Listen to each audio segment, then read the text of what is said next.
neotenia, grosso modo, é a manutenção na fase adulta por um organismo de características que são da infância ou da juventude, características pré-adultas. No ser humano, essas características que ficam retidas não são apenas de aspecto orgânico, mas também de personalidade.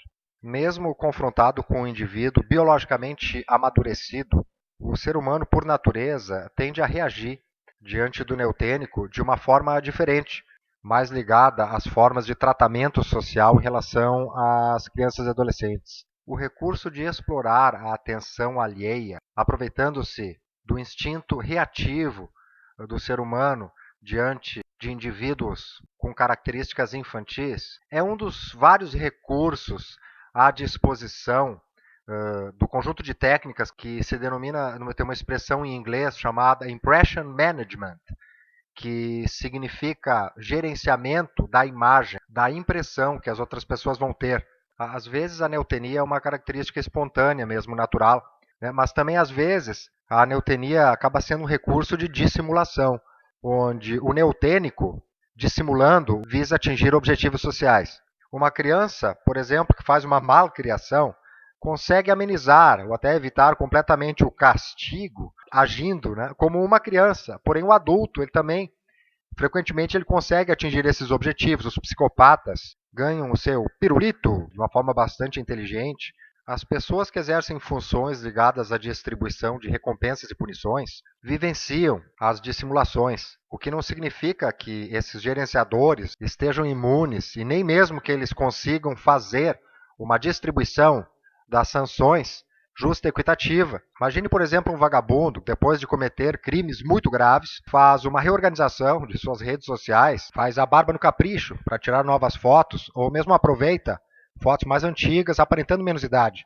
Assim, salientando características físicas e de personalidade mais infantis, com a finalidade de suscetibilizar e modificar a reação do observador em seu benefício. Na raça humana, as mulheres retêm por muito mais tempo, em média, características neotênicas. Um exemplo bastante famoso de como se tira proveito da dissimulação neotênica é o do discurso na ONU, em 2014, da atriz global Emma Thompson. Nascida em berço de ouro, seus dois pais eram advogados formados pela Universidade de Oxford.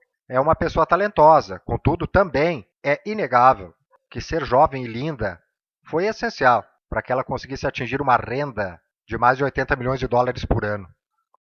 Não é à toa que uma boa atriz com estas características se destacou para fazer o papel nesse discurso que viralizou, com a finalidade de promover a Agenda 50-50 da ONU para demitir homens e contratar mulheres. O efeito desejado nesse discurso é aquele que um homem barbado não conseguiria. Uma atriz muito bem selecionada para representar o papel, exceto pela biografia, porque o objetivo era reclamar de desigualdades salariais entre homens e mulheres no mundo. Agora imagine, uma mulher que nem ela.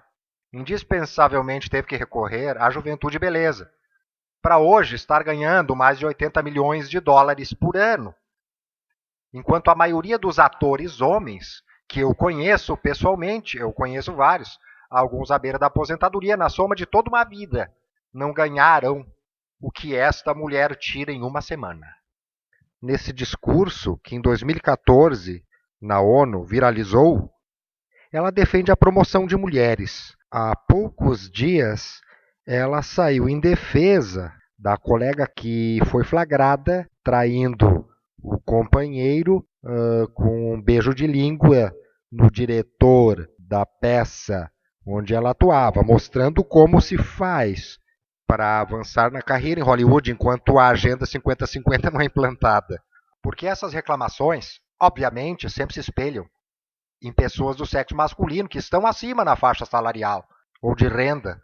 Porque tantos milhões e milhões de seres humanos homens que ganham menos ou até de forma humilhante, infinitamente menos, simplesmente não existem para essas mulheres, que ficam só reclamando. Esses homens não existem, os que estão abaixo delas são desprezíveis. A mulher vai reclamar do que ganha sempre olhando para cima. Para elas, os homens na base da pirâmide são asquerosos, desprezíveis e insignificantes, porque não nascem belos e realizam trabalhos perigosos, insalubres, e que mesmo remunerados no limite da subsistência, ainda tem que dar um jeito de pagar uma pensão em sinal de gratidão pela separação forçada de seus filhos. Fica o link do pronunciamento da artista aqui embaixo, para quem quiser ver. Reparem que ela aparenta um nervosismo, consciente de que há um problema muito sério de altas taxas de suicídio no Ocidente, de homens que não podem se tornar donos de casa quando ficam desempregados.